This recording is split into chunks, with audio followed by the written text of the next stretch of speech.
Many years ago, I was in court. I was very much of a practicing lawyer. Then I went to court almost every day. And I remember that the court was very, very full on this day.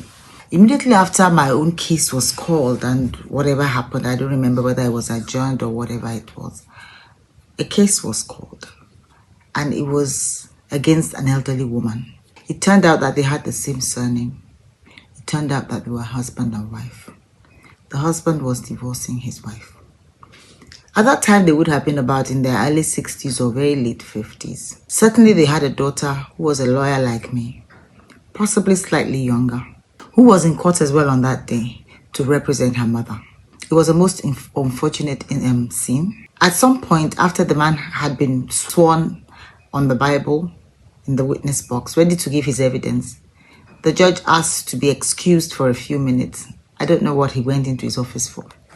I actually get the impression that he needed time to process what he was about to hear.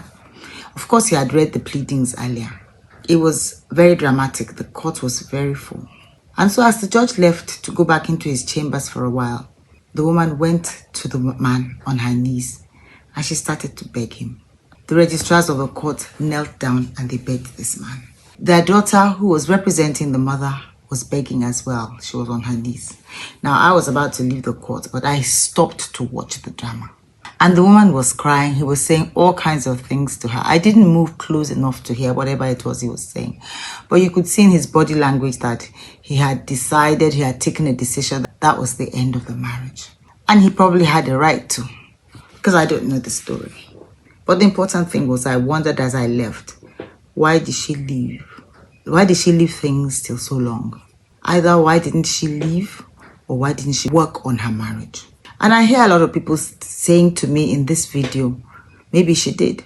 So at the end of the day, it turns out that she has not lived her life well. It turns out that she has given her life to a man who did not appreciate it. She had worked on her marriage in a way that didn't work for her. And it was time for the man to go.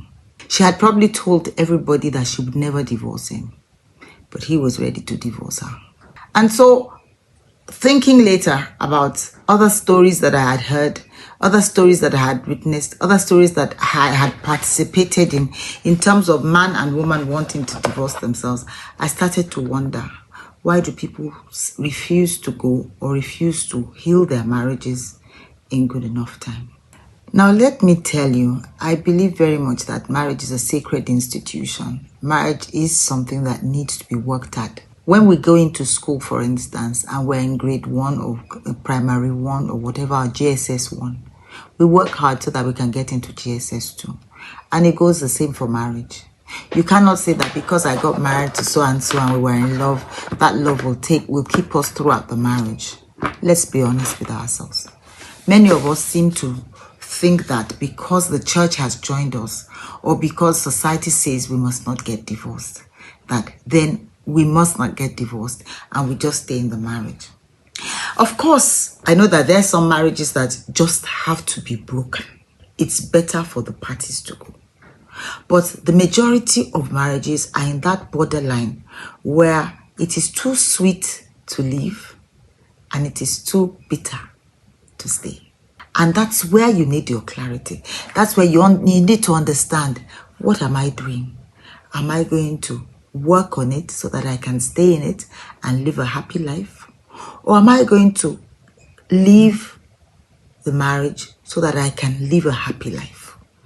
Whichever one you choose, you've got to live a happy life because you owe yourself that. And so that is the genesis story of Sisilawyer. Sisilawyer was born out of a desire to help women especially to get clarity about what they want to do when their marriages are going south.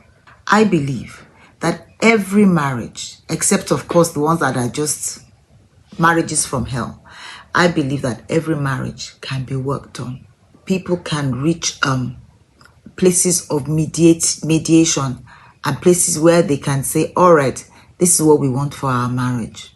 And what works for my marriage may never work for yours. It's time to do a deep think. Do I want to remain in my marriage because society expects me to remain in my marriage? Or do I want to remain in my marriage because I want to be happy in the marriage? I think the answer is not far-fetched. And so the story of Sisilawyer is that this lady who's here talking to you, her name is Aronke Omame. I am a lawyer by qualification. I am a mediator by qualification. I have had training in marriage counseling as well as divorce counseling. And I want to help you to get clarity about what you want to do regarding your marriage when things are not going well. Everybody gets ill and everybody goes to see the doctor. It's not every ailment that results in death. Divorce is the death of a marriage. Let's not talk about divorce all the time. It's never the first option. Sometimes it's never an option at all. But then in the same way too, staying sometimes may not be the option. If you need to get clarity about your ailing marriage, why not get in touch with me? My telephone number is +234 908 380 7615. It's written on the screen. See you soon.